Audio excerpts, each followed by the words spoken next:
Hello and welcome to another Tech Campus Coffee Live webinar. This is an opportunity for you to learn about career paths at Tech directly from professionals in your field. We'll be speaking to technical representatives from a variety of fields at Tech, and they'll share why they enjoy what they do.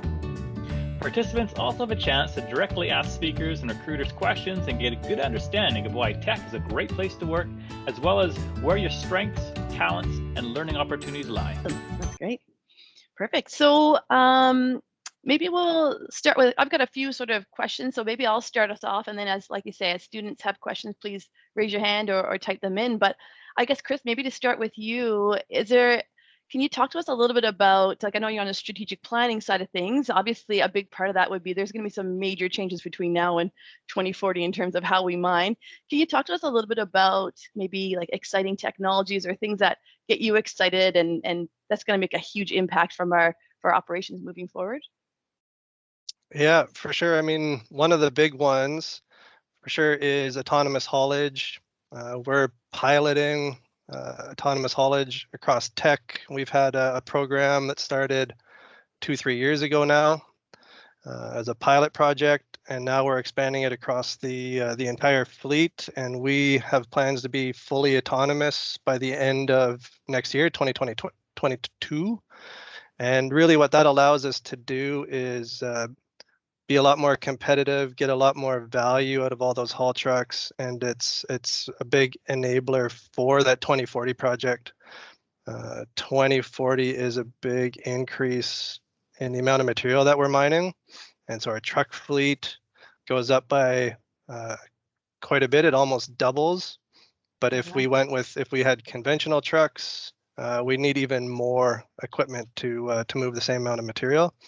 And so the autonomous haulage is definitely it's really cool to be out there and see these trucks driving around and see the steering wheel turn and nobody up in the cab and watching them haul all that material. It's definitely a big challenge, but it's probably the coolest thing that we've got going at HVC, and it's been working out really well, and we're 100% behind it. And it starts unlocking other things. And I was just having a conversation earlier today about some of the transformations that it might enable around even like mine design and what it does to road width requirements. Some of the safety requirements change if there's not people in the mining area. And so it might allow us to get steeper with our pit walls and unlock even more ore for less waste kind of thing. So that's definitely it's probably the biggest one for HVC.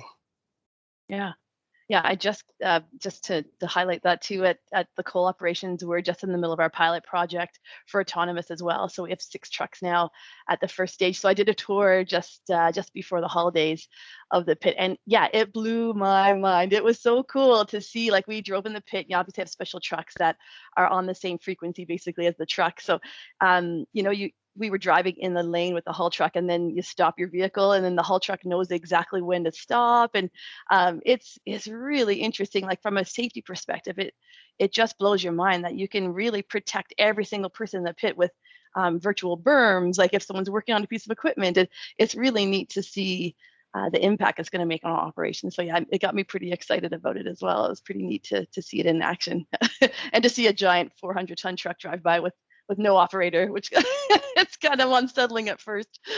It is, yeah. And that's, that's besides all the productivity benefits and everything else, there's that safety component, which is probably more important than anything else, right? They don't fall asleep on a night shift. They have so many protections. And, probably one of our biggest risks at Tech, at the operations, is that interaction between people or light vehicles and the heavy equipment. And having the autonomous trucks, there's just so many rules to protect around those interactions that it's one of the biggest benefits of it for sure. Yeah, no, it's really interesting. Cool. Yeah, it's neat to see. So 2022, it's going to be fully autonomous at HVC. I don't know if you mentioned the number of trucks. How many is that in your fleet currently? And you said, I know it's going to double probably, but. Yeah, we've got like a 50 truck fleet right now. Our autonomous fleet, we're currently retrofitting trucks like 1 per month. And Okay. so changing them from conventional, putting. Oh, you just went on mute there, Chris, for some reason. Sorry. There we go. There you go. So we have about a dozen trucks that are autonomous right now, and we'll be at like 20 by the end of the year. And then I think 36 is where we get to at our maximum. And at Okay. that point, we'll be fully autonomous across the site by the end of Cool. next That's year. great. Yeah. Awesome. Okay, great. Thanks for that. That's a great share. Okay, I'll move over to you, Olivia. So I guess similar question. It doesn't have to be around the autonomous piece, but I guess is there any technologies or things from RACE that have been rolling out at Fording River that have got you pretty excited, or you can see the impact it's going to make on operations? I think generally just the move towards kind of empowering people with our data. So looking at Power BI dashboards, getting data scientists involved. They're just starting to ramp up several RACE programs, looking at like better stockpile management, etc.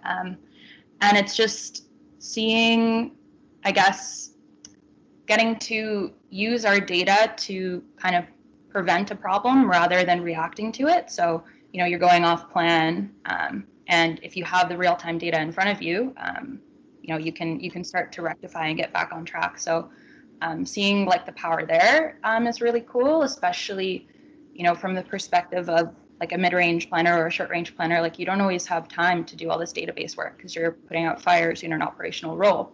But then if you have this RACE group with resources like data scientists and programmers and all of that, like that's really cool to see, because it starts to change kind of the culture and really push progress forward. So I think that's really exciting. Yeah, it's neat to see that shift from not just relying on what's happened historically, but like data-driven decisions in terms of the path forward in our operations, which is making a huge impact, right? Cool, that's great.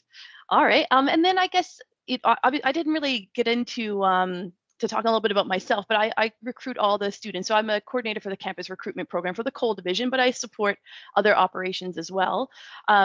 But I guess in your experience, Chris and Olivia, maybe we'll start with you, Chris.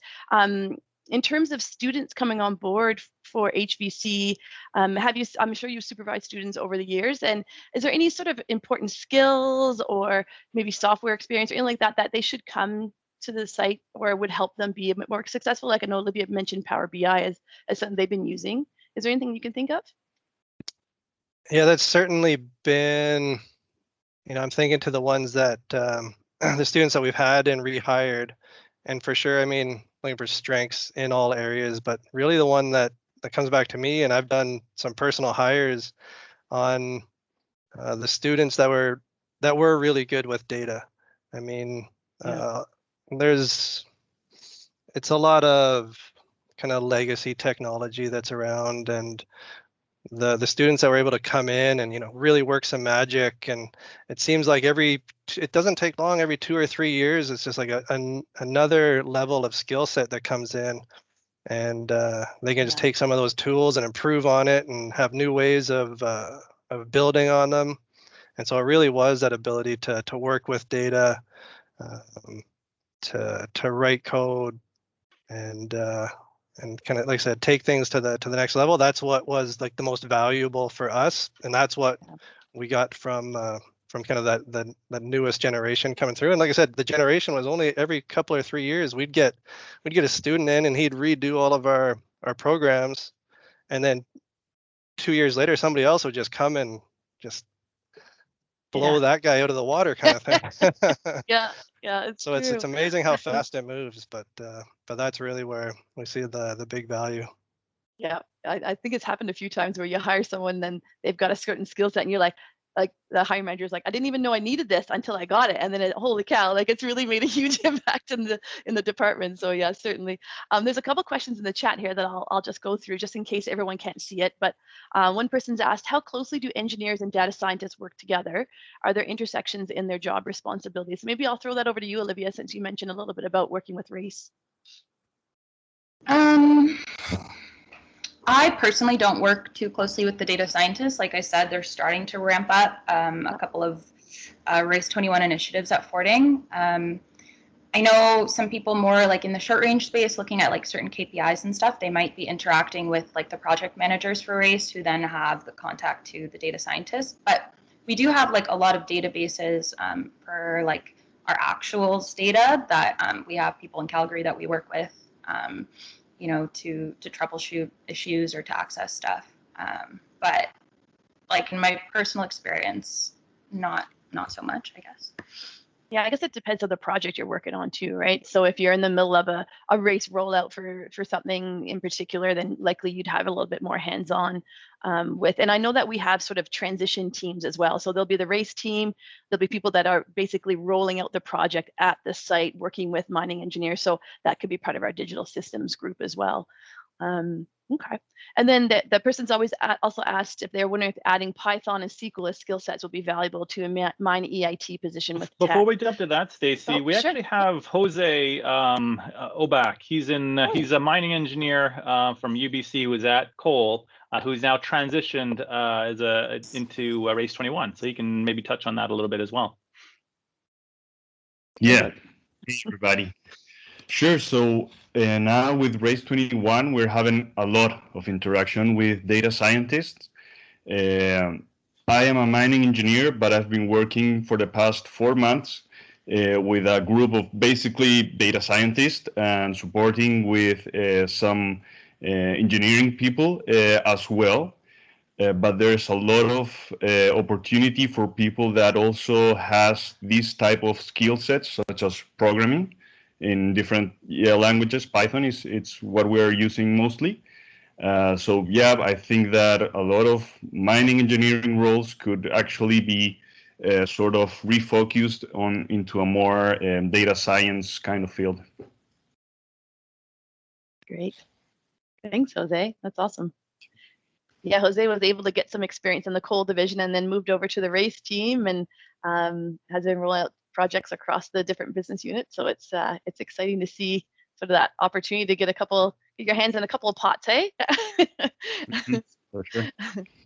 Awesome. Okay, and then I'll move on. So I think you've pretty much answered that other question. And then there's another one about autonomous here.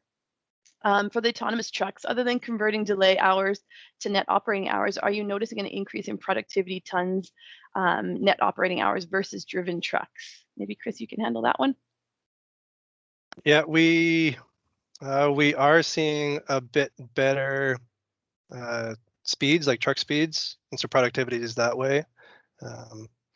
They're not, they all drive very consistently. So with the conventional fleet, you kind of get bunched up behind potentially one driver in one area, and that bunching leads to a bunch of downstream issues with delays and stuff like that.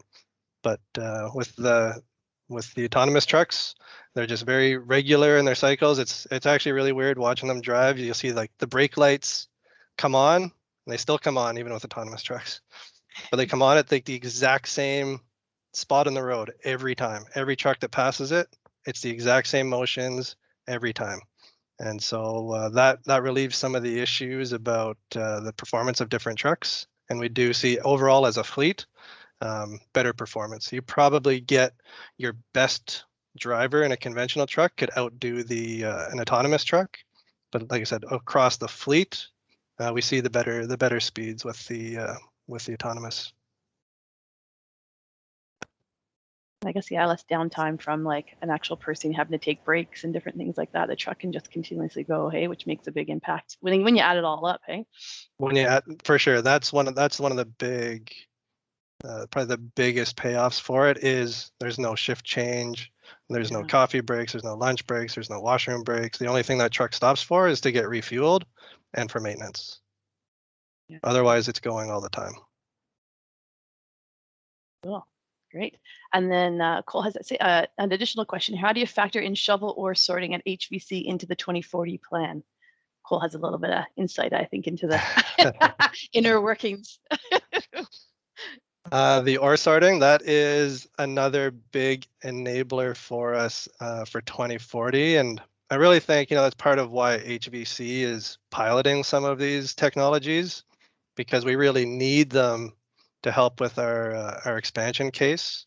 We're a big mine, we have low grades. With each pit expansion, the mine gets bigger and our grades actually go down, and our strip ratio goes up. So we need these technologies to bolster the business case for continuing on with HVC. So we've got autonomous.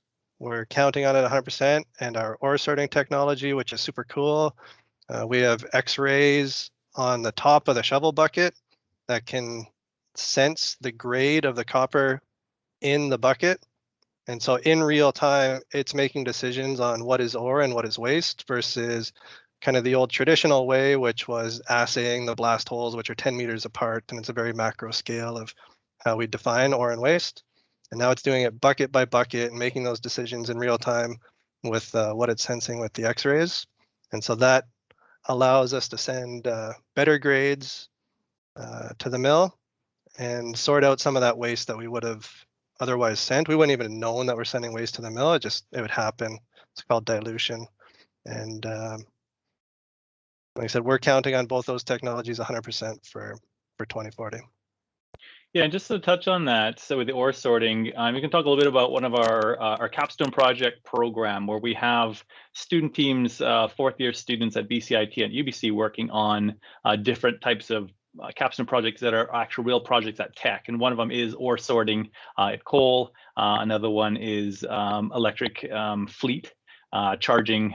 And what are the other ones? Railveyor, and then I think Julianne's on this call, and hers is a haul truck, autonomous vehicle tire study on sort of wear and the savings of that. So yeah, so for students working at Tech, another benefit is when you return to school is you have the potential opportunity to be working on real projects with your team for your fourth year stat capstone course. So maybe if there's any students on this call, yeah, just reach out. Like for current Tech students, if you were interested in doing that, yeah, feel free to reach out to us, and I'll be talking about that in the student community as well. Great. There's some questions around race, and I know that, Jose, you've handled one of them in the chat there. Someone's asked about, now that's 2021, does Tech have a new target year? Yeah, and I guess that's a great thing to bring up, is that, you know, we call it Race 21, it's 2021, so I'm going to talk about the elephant in the room. We're not done. It's going to continue past 2021. So we had obviously some hard targets that we wanted to reach by 2021 with respect to some implementation technology, and really talking about a big discussion you hear at Tech is that path to value with respect to the rollout of our technologies. So how is it, you know, the return on investment basically of this of the technologies? And so the plan is obviously to move much further in. So we'll have it in incremental, I guess, or sort of benchmarks in terms of targets, and what the race team has talked about a lot with us. I know we had a call with them last year, at the end of last year, and it was talking about how we set really ambitious targets, and that's the way to really make sure you get to them, and then also make sure that there's a path for the next stage. So the next program, it's not released yet. I think they're looking at another target of like somewhere around 2024, 2025 in terms of a big stage of another push of technology rollout. But it does continue. You know, technology is not going anywhere, as we all know. We've seen it just continuously improve our operations, and we're seeing huge benefits. Like I know from Cole, there was things like half a billion in 1 year in 2019, and then or 2020, sorry, and then 2021 is something like around similar path of value in terms of money back into the business. So it's just huge. The numbers are massive. So it's not going anywhere. We're seeing huge improvements. But yeah, I'm not sure exactly what the target, but I assume it's going to be sort of the announcements throughout the next few months, I would suggest, for what the next step will be for Tech for Race anyway. And then there's another question about capstone there, Masaki. I think you've got that mentioned, so that's good. Great. I guess I'm kind of curious, and I'm sure people on the line would want to know a little bit about what it's like to work as a student with Tech. So maybe could we talk a little bit about, maybe Olivia, if you've had some experience. I know you've been there about 1.5 years. You've probably seen a few students come through forwarding. I know I've thrown some into the engineering department there. Maybe you could talk to us a little bit about some projects that students have been working on within your group or in, you know, groups like yours, and then maybe some cool projects that they've had an opportunity to get their hands on. So I've had 2 students come through like the mid-range group while I've been with Tech. Both of them actually started off in projects. So they did I believe it was a project rotation for 6 months, and then they switched over to mid-range for the rest of their term. The first set of students that we had were working on a lot of design work. So they were doing new pit wall designs, adjusting footwalls, etc. So kind of getting really into that space. And then our other co-op student was, we work with XPAC Solutions, which is like a forecasting software. And one of the things we bring into it is our HallNet. So it's just like a digitized version of where our trucks are going to go. And one of our students worked on like auditing that and kind of going through like how that's designed with our senior engineer. And he got like tons of FaceTime with our senior. So he was like fully mentored by him and was really getting insight into how like the XPAC Solutions planning software works, which to me is extremely valuable when you go to apply to be an EIT at a number of companies. They use, you know, maybe it's XPAC Solutions or maybe it's Deswick or something else. So having that planning experience as a co-op, I think, was extremely valuable for him. And then from there, that co-op also went into the geology group and was working, I believe, in coal quality. So he got a broad range of experience and I think, you know, really had an amazing time here. Great, that's awesome, Olivia. And then I know we have a student on the line. So before I go to you, Chris, can maybe Chaz, if you want to chat a little bit about your experience at HVC and talk to us a little bit about what kind of cool stuff you got to do. You've been doing. All right, for sure, Stacy. So yeah, hey everyone, I'm Chaz. I'm a mine engineering co-op student at HVC. I'm in between 3rd and 4th year at Queens. But yeah, so the co-op started pretty weird. So, you know, it was the middle of a pandemic. But yeah, fortunately, tech was still able to hire students on. So I started off fully working from home, which wasn't what I was expecting at all, you know, from out of a mining engineering co-op position. But it actually, you know, forced me to learn a lot of new skill sets that I wouldn't necessarily have, such as I spent quite a bit of time, you know, learning coding and a lot about data science and learning some new different ways to look at data and to work with it in a lot of different ways, such as, you know, in SQL, Power BI. I learned a lot on Excel. And then, you know, once things started to get better COVID-wise, I start to, you know, get into site once a week or so, and it's still kind of kept up about that pace since. Seeing they're trying to still, you know, keep safe about it and keep the numbers low in the office. But it's been a very interesting co-op experience, very different than what I was, you know, initially expecting out of it. But I have to say I've learned quite a bit, and, you know, seeing what it really takes to, you know, be a mine engineer.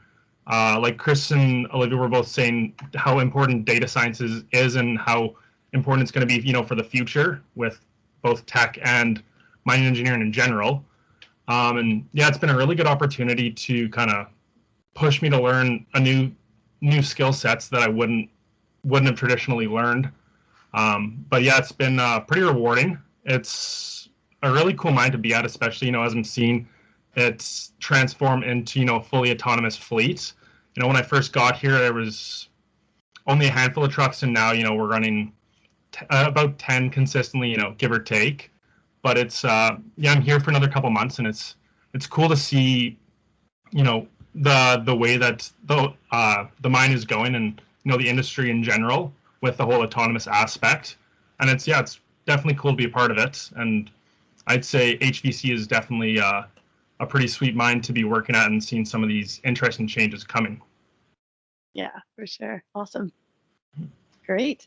And you mentioned autonomous, and I realized, I think I missed one of the questions up above, but someone had asked a little bit about, and maybe you can answer this, Chaz, or maybe Chris, maybe I'll throw it over to you, but someone's asked, including the autonomous, like obviously haul trucks, we're switching over to autonomous. Is there any other equipment within the pit that we have just considered going autonomous with or remote?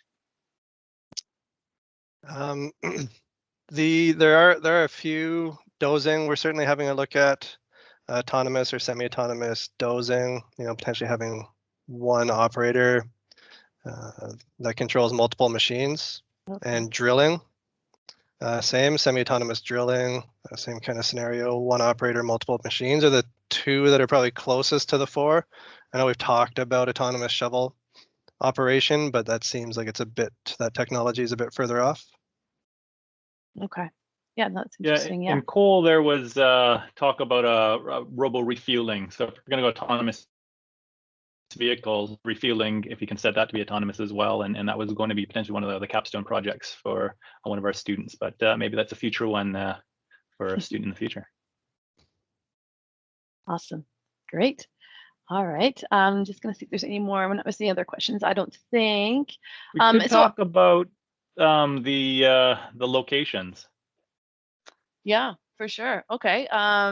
So yeah, and then there's another question just popped up as well. But in terms of location, so obviously our Highland Valley Copper we're pretty lucky, I guess. And I know maybe I'm a bit biased because I work for Teck, but we're based at some pretty sweet locations too. So for a mining company, there's not many out there that can sort of brag about we get to live in and work in places that people get to vacation in.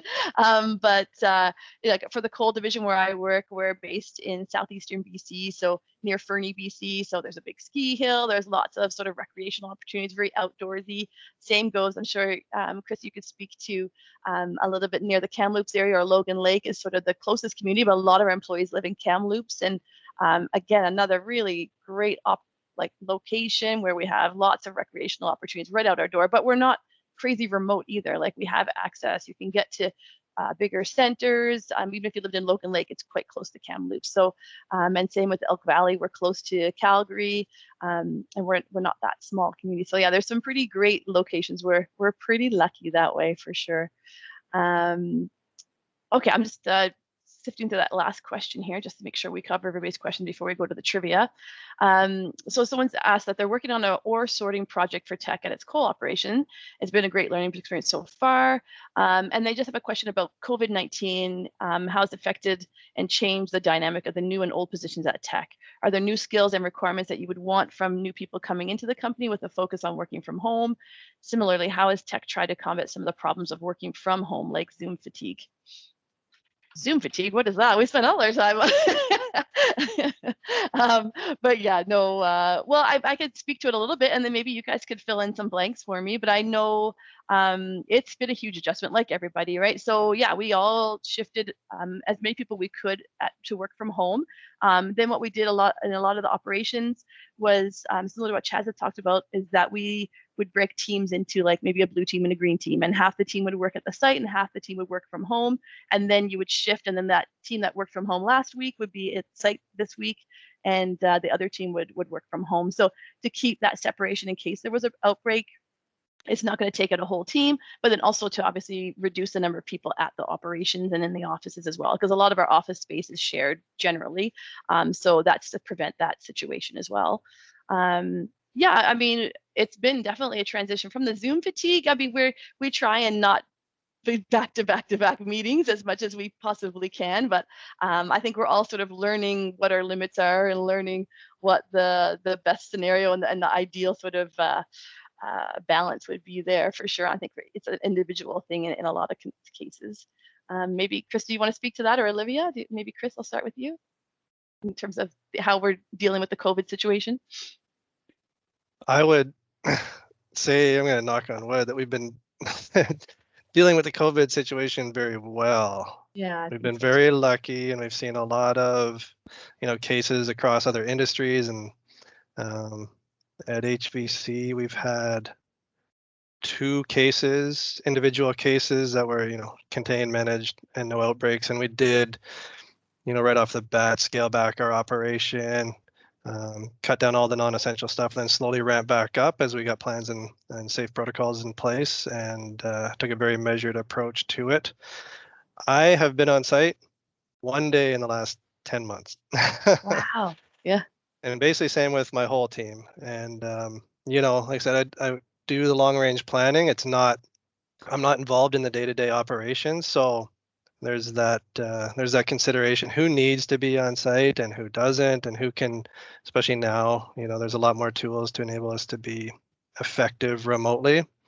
And, it's a bit of Zoom fatigue, but it's certainly good. I know myself and a lot of my team really enjoys, not doing that commute every day and having that, at least that choice to, to work from site or work from office, whatever is like the most effective. And I'm sure once we're freed up to go back to site a little bit more, well, some of us will choose to do that. But it is nice having that balance. And I know we're working on, like once COVID is done, what does that mean for a shift in the workforce, right? And what is that balance, and what is that return to work flex work schedule to give us that balance? So again, I had a conversation. That was one of my Zoom calls this morning, was about our return to work and that flex work schedule that we're working on, because COVID's really opened everybody's eyes to how effective we can be from home, right? Yeah. Stay tuned. So our postings will be coming up on the tech website. So it's tech.com/careers.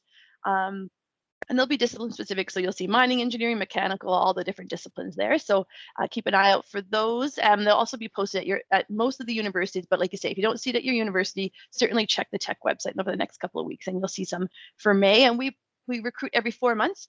So right now I'm recruiting for May start, and then in May we'll be posting for the September term, and likewise. So you'll see postings moving forward from there. For EIT side of things, it's ongoing as needed. So we don't have like a set time of year that we hire EITs. It's sort of ongoing as needed. So just keep an eye on the website. You can set yourself up for job alerts to keep an eye out for any mining EIT roles that might come up on the website.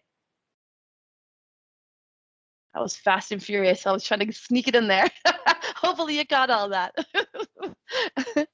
And then we have a few questions. So is everyone okay Olivia and Chris, are you guys okay to stick around for a minute or two? Yep. I can do a few more. Okay, cool. Well, Cole had one that I know we hadn't gotten to, and I guess if you could maybe quickly talk a little bit about what you like most working for tech. So maybe I'll start with you, Chris. I know you've been here for a few years. What do I like most about working for tech? There's a lot of good things. I feel really supported at tech, to be honest, to achieve like what I want to get out of my career. And you never, I don't think you really know when you enter the company, and you kind of you figure it out as you go.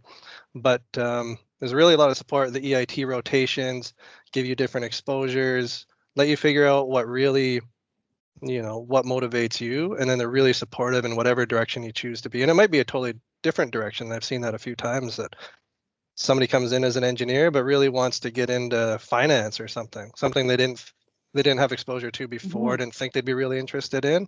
And there's tons of support to kind of get that fulfillment at tech, I guess. Okay, great. And how about you, Olivia? Anything that sort of stands out as some of your favorite things about working at tech? I mean, you mentioned the EIT rotation program. I think that's great. You come in into a particular role, you get, let's say, a year's experience, and you can move on to something new. And in your first 4 years of work, you could be doing 4 different roles. And I think that's really great, because you're getting maybe the long range perspective and then the short range perspective, and maybe you have an ops role. So having that exposure is really great. And then another thing I love about tech is that we have like a structured development program. So we do building strengths with people every year. So our year-end review and mid-year reviews, we set development objectives, and we have stretch targets, etc. And what's great about it is that you get that one-on-one feedback from your manager, and they're encouraged to do monthly one-on-ones with you, and it's really good for your professional development. And then it also gives them a chance to reflect on like how they manage you in the year, right? So it kind of goes 2 ways, and that's really great to see as like a young person. Yeah. And people are great as well, obviously.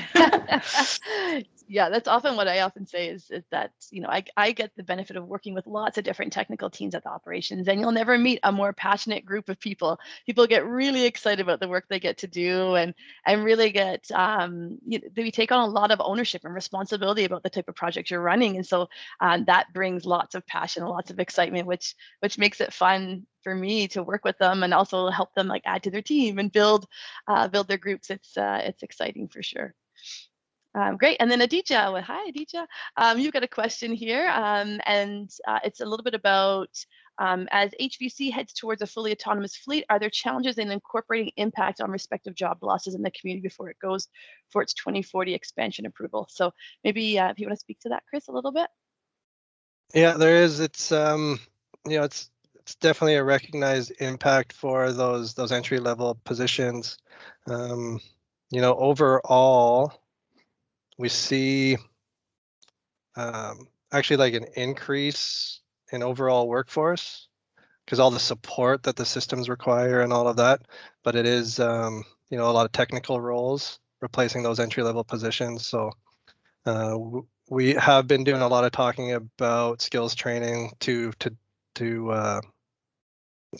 help with that transition, because it is it's a new skill set that's required. But overall, we still need about the same amount of people at the mine to make the place run, even with no operators on the equipment there. So yeah, no, when I went to the tour for Elkview 2, they talked a lot about the retraining and trying to open up positions where people could move into either the trades. So like as a truck driver, you can move into the trade side of things. We're going to need a lot more heavy lifting on the dispatch side of things. So having more dispatchers, so training people to get into these different roles. So there's lots of opportunities to get retrained. And then obviously, like you said, just making sure that we get, it's going to be a little bit of a different skill set. So trying to sort of fit everybody into those new roles. And there might be potentially more operators we'll need, like in terms of the dozer side of things and different pieces of equipment that'll be supporting the autonomous trucks, because the roads have to be very, very good shape. So it does require a lot more graders, dozers, that sort of thing to really keep the roads in good condition. So it's just going to just shift a little bit, I guess, in terms of the types of jobs we'll have, hey? Yeah, a lot of systems to manage, and the network is so important. If we don't have the network out there, then everything shuts down, right? And before, all we really had to worry about was having our radios when we're driving around for communication. But now it's full Wi-Fi. We're talking like 5G coverage across the pit and everywhere, and no blind spots. So it's a super complicated network, and it's a whole team that has to keep that up, right? That we didn't have before. So. Yeah, for sure. Awesome. I think we've got all the questions. Misaki, did I get them all out of the chat there? Yes, I'm hoping you can send those 5G guys to my place to fix my Wi-Fi. Yeah, Misaki needs some help. It's a 2021 thing, I think. But I just want to say, last call for questions. So if you have questions, students, feel free to fire away. In the meantime, I just want to say thank you to Olivia, Chris, Chaz, everybody else. Jose jumped in there, Stacy, Fluka. Great. You just broke up on us a little bit, Misaki, but thanks to everybody who's joined us. I don't think there's any other questions that have popped up. So I think with that, we're a few minutes after. So I appreciate you guys sticking around and answering those additional questions. I know it means a lot to the students to get those questions answered. So thanks to you guys for staying around, and thanks to the students for having patience with us through a little technical issues along the way. And we hope to see some of your applications come through the upcoming postings that we have. Thanks, everyone. Awesome. Thank you, guys. Thank Bye. you. Thanks, Chris. Thanks, Olivia.